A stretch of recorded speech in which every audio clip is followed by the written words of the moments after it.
dengan 100 pasang. 100 pasang orang gila. Orang gila curi. Dia kerat dua, dia buat kepiah. Ada lah tu. Tu dia. Tengok. Ini dia. Sebab tu kita kena ikut Islam. Bila ikut Islam, maka kita akan menghadapi keselesaan dalam kehidupan. Selesa. Itu dia. Jadi mana? Kena ikut peraturan Allah. Jaminan daripada siapa? Jaminan daripada Allah. Sekarang banyak masalah kerana kita tak ikut Islam. Walau bukan payah sangat kalau nak ikut. Bukan payah nak ikut Islam. Benda yang mudah bagi kita. Sebab Islam ini agama Allah. Kita pun dijadikan oleh Allah. Payah apa ni? Kita dengan Allah, kita dengan Islam ibarat spana dengan skru yang satu saiz. Dah payah apa? Yang payah ni kalau tak satu saiz. Nak buka skru dengan kapak, itu memang payah. Nak buka skru dengan tukul, itu memang payah. Tapi kalau skru 24 buka dengan spana 24, payah apa? Kita dijadikan oleh Allah, yang kita nak laksana tu undang-undang Allah. Payah apa? Tak ada payah lah. Itu makna menunjukkan kalau tak mau juga kerana kita degil atau jahil terhadap agama. Dia balik kepada Islam. Selesai banyak masalah kita. Kemudian yang ketiga, keselesaan yang ulama-ulama sebut. Bila kita mengikut Quran, amalan-amalan kita selesa. Diterima oleh Allah Subhanahu wa ta'ala. Orang yang beramal tapi tidak mengikut Quran, amalan dia tak diterima oleh Allah Ta'ala. Itu masalah pula. Kita bersedekah banyak tapi tak mengikut Islam, tak ada apa. Kita cinta, semangat patriotik tapi tidak berdasarkan Islam, tak pergi ke mana semangat itu. Di semangat patriotik atau wataniyah, semangat kecintaan pada negara ni, bila dilaksanakan atas dasar Islam, baru semangat itu mendapat pahala. Baru dapat pahala. Tapi kalau semangat itu tak dibina atas dasar Islam, tak dapat pahala. Tak ada apa.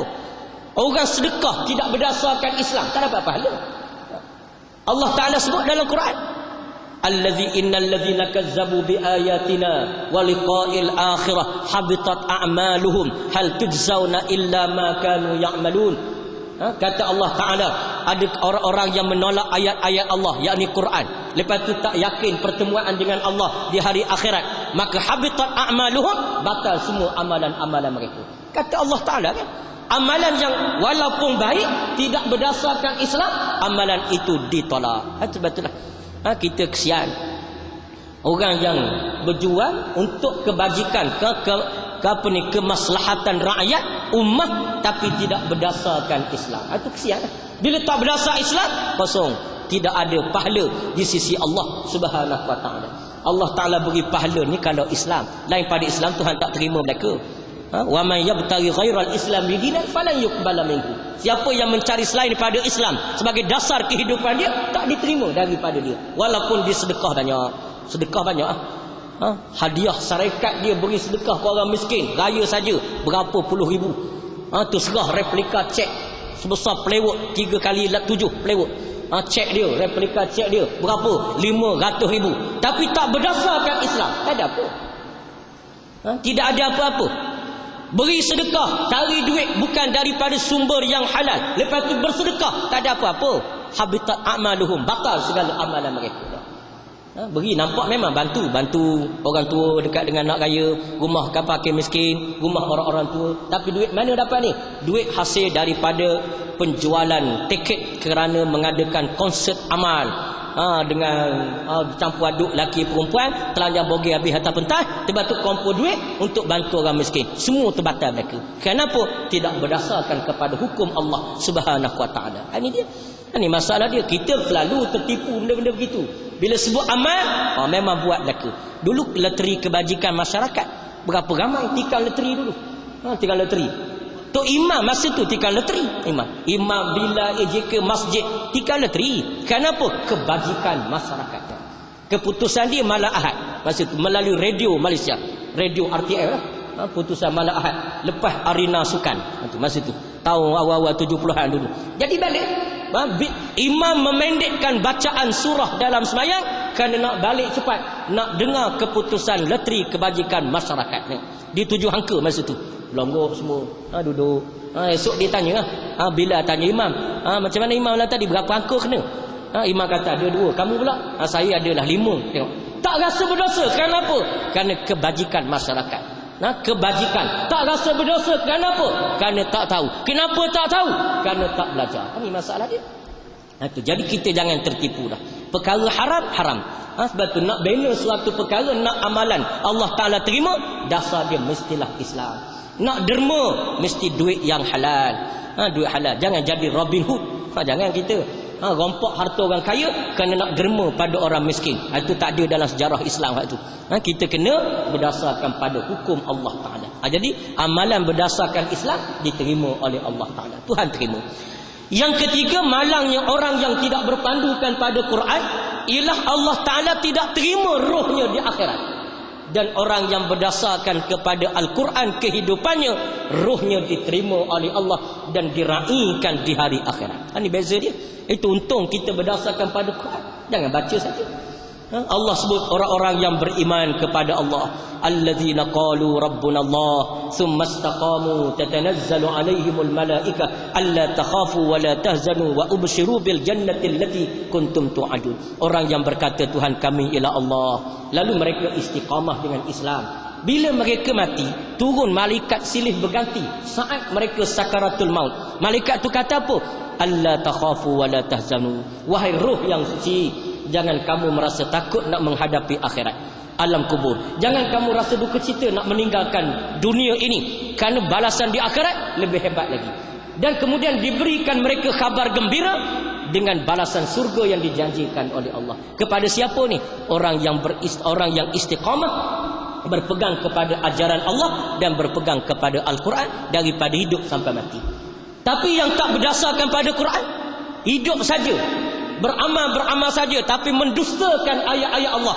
Orang kata haram, dia kata halal. Orang kata halal, dia kata haram. Quran suruh, dia tak buat. Tak boleh kalau ikut Quran, huru hara kita, jadi susah belaka kita. Maka orang macam ni Allah kata apa? Innal ladzina kazzabu bi ayatina wastakbaru anha la tufattahu lahum abwabus sama wa la yadkhulunal jannata hatta yalijal jamalu fi sammil khiyat wa kadzalika najzil mujrimin. Kata Allah, orang yang mendustakan ayat-ayat kami, kata Allah, mendustakan ayat Quran. Dusta itu apa makna? Menolak hukum hakam yang ada di dalam Al-Quran. Tolak. Dan orang-orang yang sombong terhadap ayat-ayat kami. Sombong itu apa makna? Dia tolak ayat Allah, dia ganti hukum yang dia buat sendiri, seolah-olah dia lebih cerdik dan bijak daripada Allah. Itu panggil sombong lah. Sombong. Allah kata arak haram, dia kata haram Tuhan jika tidak ada lesen. Jika ada lesen tak mengapa Tuhan. Jadi cerdik dia pada Allah. Orang ni orang panggil apa? Sombong dengan Allah Ta'ala. Orang sombong ni kata Allah apa? La tufattahu lahum abwabus sama. Tidak dibuka pintu langit untuk roh dia naik ke langit saat dia sakaratul maut, nak mati. Wala yadkhulunal jannata hatta yalijal jamalu fi sammil khiyat. Maka tidak boleh ia masuk surga sehingga unta yang besar dapat meloloskan diri melalui lubang jarum yang kecil. Allah buat perumpamaan nak menyatakan mustahil pada akal. Mustahil. Unta besar dengan sebesar unta masuk dalam lubang jarum yang kecil. Mustahil. Kecuali lubang jarum itu besar pada unta. Tapi kalau lubang jarum yang kecil, unta yang besar, mustahil boleh masuk, lolos diri unta. Maka demikian mustahil orang yang menolak Al-Quran, sombong terhadap ayat Allah, mustahil masuk surga, kata para alim ulama mufassirin. Ini nak menunjukkan peringatan pada kita. Jadi Quran yang kita tadarus baru ni, tolong kita baca berterusan. Tadarus pula lepas hari ni, Ramadan ni. Buat lagi tadarus. Biarlah kita tak kenuri pun bulan Ramadan baru ni, bila tak khatam Quran tadarus kita kenuri. Tak payah kenuri kita buat saja tadarus supaya kita sentiasa lekat dengan Al-Quran dan baca Al-Quran di mana-mana. Baca Quran dalam masjid, di rumah, sambil tunggu LRT, sambil dalam perjalanan, duduk dalam kereta api, duduk dalam bas, duduk dalam flight, kapal terbang, kapal selam, kapal sebagainya, maka kita baca Quran. Kenapa? Quran itu kalam Allah. Dekat, orang yang dekat dengan Quran, dia sangat dimusuhi oleh syaitan. Kita nak jadi musuh syaitan ke nak jadi kawan syaitan? Kalau nak jadi musuh, dampingi Al-Quran Allah Subhanahu wa ta'ala. Kerana syaitan berkata, antara musuh aku di kalangan umat Muhammad ialah al-hamilul Quran wa yudimu ala tilawatih. Iaitu orang yang membawa Quran, lepas tu dia selalu membaca Al-Quran. Itu musuh aku, kata syaitan. Yang tak baca Quran, itu adalah sahabat aku. yang tolak terus Quran, maka itu lebih teruk daripada aku. Ini dia. Jadi maknanya kita kena beringat. Kena beringat. Kenapa? Kerana kita nak jadi hamba Allah yang taat kepada Allah. Jadi insya-Allah lepas pada Ramadan ni bacalah Quran di mana-mana pun. Sambil-sambil kita tunggu anak-anak kita main jongkak-jongkik ke kat taman rekreasi, kita baca Quran sambil-sambil tunggu. Dia baca Quran, dia main jongkak-jongkik, kita baca Quran. Letih kita baca Quran, panggil anak kita baca Quran pula, kita main jongkak-jongkik pula. Tadi tak ada masalah. Yang penting kita dapat menghayati Al-Quran, itu saja. Jadi insya-Allah sekadar itulah untuk tazkirah lepas Ramadan lah. Sambil-sambil kita sebahagian kita masih ada penat lagi puasa, penat puasa 6 lagi. Dan banyak lagi lah amalan-amalan yang kita patut buat dalam bulan Syawal ini. Dengan membanyakkan taubat. Bulan Syawal ni di antara amalan yang sunat dituntut diamalkan oleh Nabi dan para sahabat, iaitu membanyakkan taubat. Banyak taubat, istighfar kepada Allah, selawat kepada Nabi SAW. Mudah-mudahan berdoalah kita dapat rasai kembali nikmat bulan Ramadan pada tahun hadapan pula. Sebab sekarang ni kita tak boleh kira umur rapuh belaka sekarang. Semua rapuh belaka. Nak duduk mana kita sekarang? Semua ada bala bencana belaka. Nak duduk atas bukit, tanah runtuh. Nak duduk mana? Nak duduk tepi sungai, tsunami. Nak duduk tepi laut, tsunami. Nak duduk tepi sungai, ada banjir. Nak duduk tepi jalan raya, langgar di lori balak. Nak duduk mana lagi? Tak ada tempat dah kita. Jadi melainkan kita mesti selalu berada dalam keadaan istiqamah menjadi hamba kepada Allah Subhanahu wa taala. Jadi sebelum daripada saya akhiri kuliah kita pada malam ni, saya mengambil kesempatan mengucapkan terima kasih mewakili Pusat Pendidikan Islam An-Nur Kuantan Pahang, mengucapkan terima kasih pada tuan-tuan semua yang mana dalam bulan Ramadan baru ni kami lancarkan derma pembinaan asrama tahfiz. Jadi termasuk di masjid tuan-tuan sinilah kita buat pelancaran derma 2 kali. Saya sekali dan seorang lagi ada sahabat kita Al-Fadhil Ustaz Sahrudin ke datang. Jadi kita buat, alhamdulillah, dengan sumbangan itu kami dalam membina pusat membina asrama ini 2 tingkat untuk pengambilan pelajar tahun depan.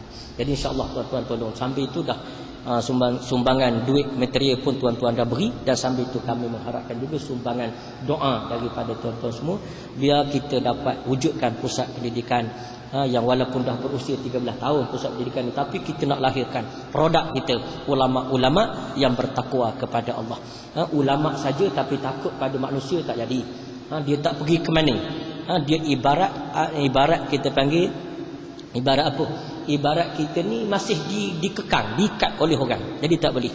Kita nak suarakan agama Allah tak boleh, kerana kita tali duduk pada orang. Tali. Bila nak cakap kuat, bila kita nak cakap jelas agama Allah, orang jerut leher, menyebabkan kita pun tak boleh nak cakap. Jadi serak tekak terus. Jadi kita tak nak gitu. Kita nak jadi ulama, melahirkan ulama yang menyatakan hukum hakam Allah, walaupun menghadapi risiko dalam menyampaikan agama Allah. Dan risiko pun tak ada masalah. Hidup dalam dunia ni, Nabi kata apa, formula Nabi sebut. Nabi kata mautatun fi ta'atillah khairun min hayatin fi maksiatih. Ringkasnya Nabi sebut. Bila sahabat tanya, kalau kami bercakap benar, orang akan tangkap dan bunuh kami. Kalau kami tak bercakap benar, kami ikut mereka, kami akan sesat. Yang mana kami nak pilih ya Rasulullah? Nabi kata mudah, mautatun fi ta'atillah khairun min hayatin fi maksiatih. Matinya kamu dalam keadaan taat kepada Allah, jadi umur pendek kerana taat kepada Allah, lebih baik daripada umur panjang tapi buat maksiat kepada Allah Ta'ala. Jadi baik kita umur pendek dalam keadaan taat daripada panjang tapi maksiat kepada Allah. Tapi yang kita mintanya umur panjang dan taat kepada Allah Ta'ala. Jadi itu di antara hakikat kehidupan kita, insya-Allah. Jadi apa yang baik daripada Allah, apa yang kurang itu daripada kelemahan diri saya sendiri. Terima kasih banyak-banyak pada semua ahli dan kuasa masjid. Wallahu a'lam. Aqulu qouli hadza wa astaghfirullahal azim li wa lakum. Wassalamualaikum warahmatullahi wabarakatuh.